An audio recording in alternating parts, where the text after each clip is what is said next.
Hi, my name is Tiffie Starchild with Black Nerd Problems, and today I am super excited because I'm going to be reviewing Disney's live-action Aladdin, the one that's just coming out in theaters.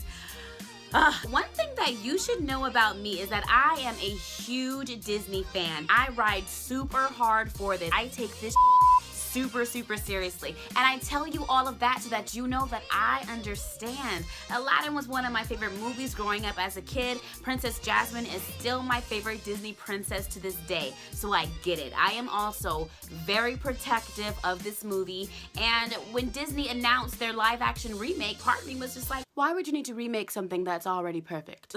So to jump right into this review, what I want to start talking about is what everyone has been talking about since it was announced that he was cast in the role, and that is, of course, Will Smith as the Genie. Y'all, our boy killed it. He did that. Oh my God. I feel personally that people were a little bit harsh and a little bit unfair when it came to Will Smith playing this role. Before we even saw any teasers, before there were any concerns over the CGI of Genie, which I'm gonna get to later, there were just so many people being angry at him and so many accusations of him trying to bury Robin Williams' legacy and him being disrespectful, and I don't think that could have been further from the truth. I'm so happy that Will Smith didn't give us a performance where he was trying to emulate what Robin Williams did. And Will Smith took his own acting ability, his own flavor, and he added that to it. And I think that it gave us a very unique Genie that's perfect for 2019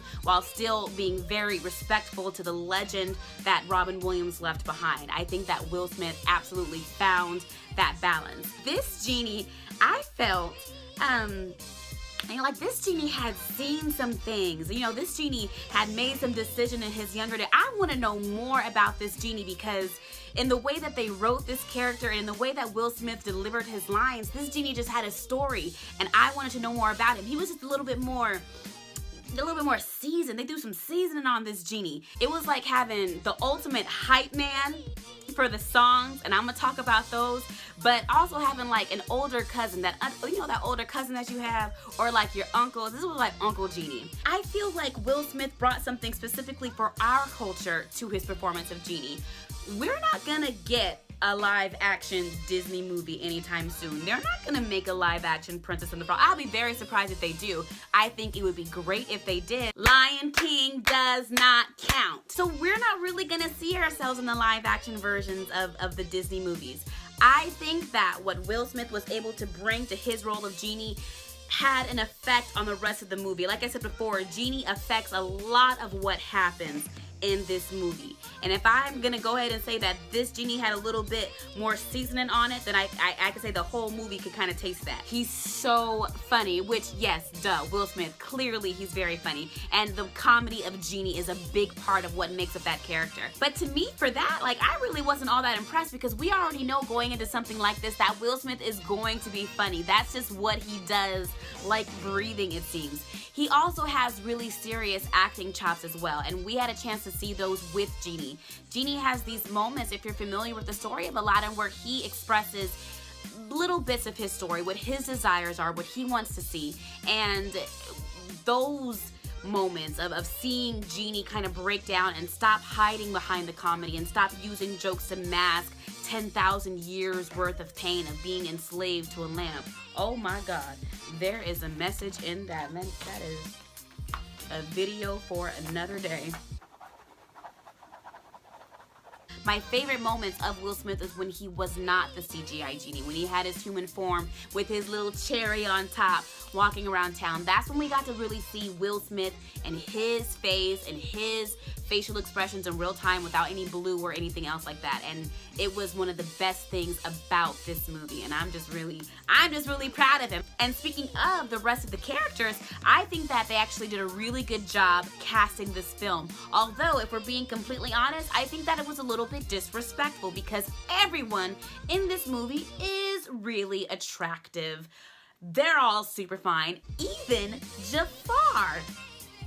I just don't, listen, we've all had hardships, we've all been doubted, we've all had people talk about us and tell us what we can and can't achieve. It would make you feel some type of way too. It might make you want to take over a kingdom.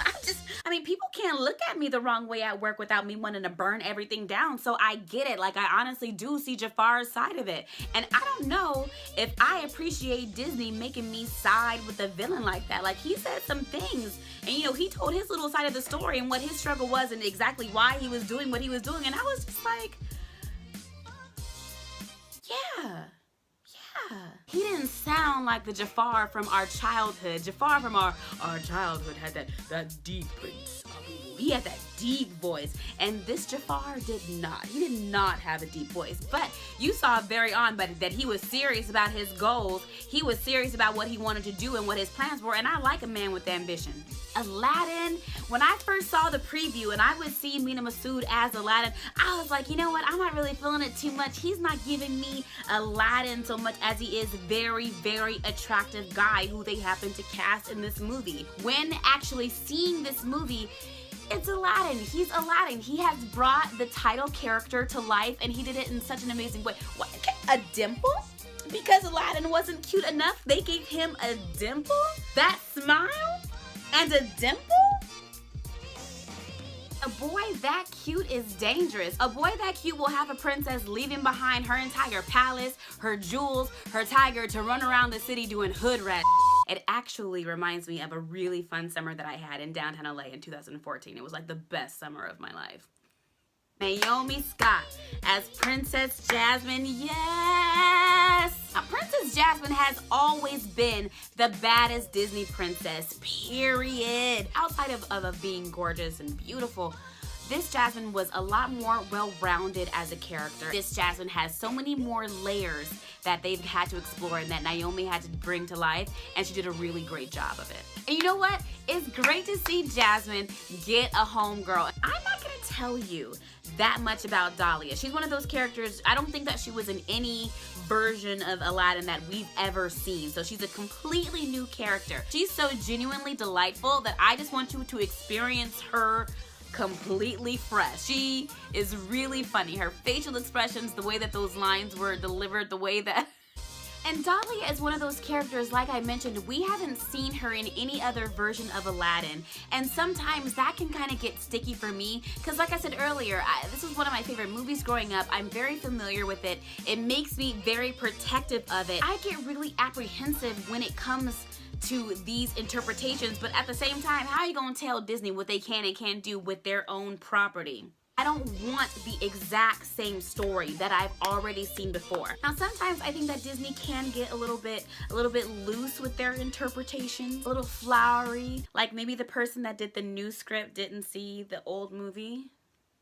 But here, I just think they just kind of add a little something. They sprinkle a little bit over here, just kind of, you know, just blew that on it and see what would happen and see what they could create. And we see that with Dahlia, a specific character that did not otherwise exist, but it's also in the way that they bring the rest of the story to life. For me, a big part of that is the costume. The costumes are gorgeous, they're beautiful. That's one of the things that I love about the live action version of these movies. Even taking the characters and putting them into the parks, like at Disneyland. For early Disney movies, you're taking these very simple character designs and making it for the real world. So that means that you have to play with fabrics and textures and all of those things. And I think for movies especially, where you're bringing in different cultural influences and for the time period and where they're located, what can we use to tell this story?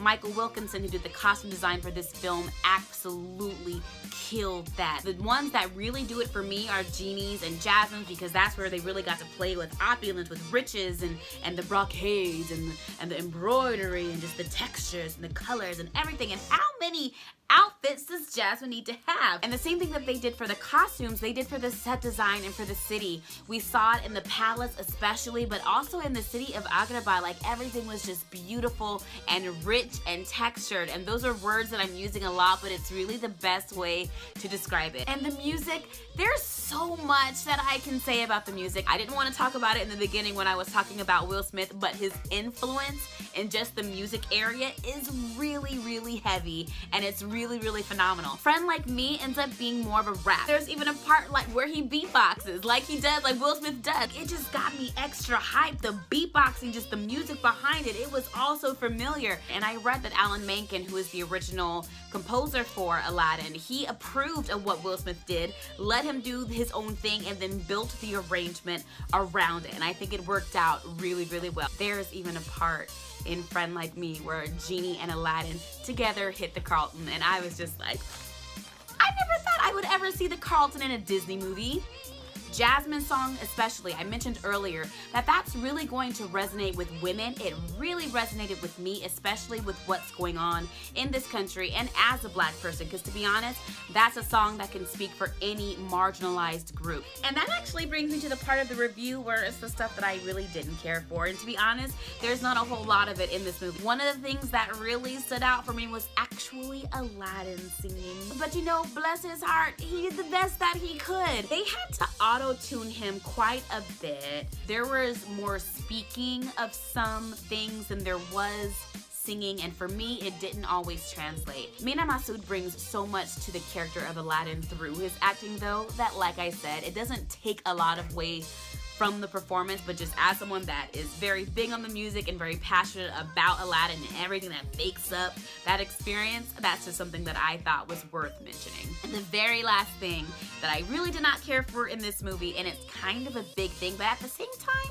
not really, it is the CGI for Genie. Not the CGI itself in the artwork, like it looked amazing. It didn't look cheap and it didn't look rushed. This was like in the design of Genie, because you know, like in the animated movie, Genie was like all swole up in the chest area and he kind of like carried it all up there and stuff, right? It's like they tried to give that same thing to Will Smith, but it doesn't translate when Genie has like pecs and abs and neck veins. It reminds me of like, you know, like that dude at the gym that works out his upper body a lot and his upper body looks amazing, but he doesn't stretch after he works out, so he can't lower his arms, and he's kind of like this. I had an ex that looked just like that. That's Genie! That's what he looked like. And some other things that just made me very happy to see in this film. Abu was really cute, really funny as a monkey, and they really brought him to life. Raja was just magnificent and great, and I have always loved Raja and always will, and very pleased to see him in this movie. Carpet, no face, it's a carpet. How is it able to express so much emotions and be so funny? It's a carpet. So to wrap all of this up, go see this movie. My biggest concern is that people are gonna be really unfair before they've even given it a chance. And you might be right. You could genuinely feel in your heart that the animated version will always be better, and that is perfectly okay. I'm saying give this movie a chance. If you hate it, just saying for whatever reason, if you decide that you ultimately don't like it, go put in the 1992 VHS and you will be just fine. The lessons remind us to be true to ourselves, to stay humble, and to stop chasing clout. And it's delivered in a nice fairy tale package that's fully entertaining in a way that only Disney can do. Thank you so much for watching this video. I would love to know what you think of this movie. Whether or not you've seen it yet, let me know your thoughts. If you did see it, whether or not you liked it, I just want to talk about it. You can find me on YouTube, Instagram, and Twitter at Tiffie Starchild. Once again, I'm here with Black Nerd Problems, and I hope that you have a great day.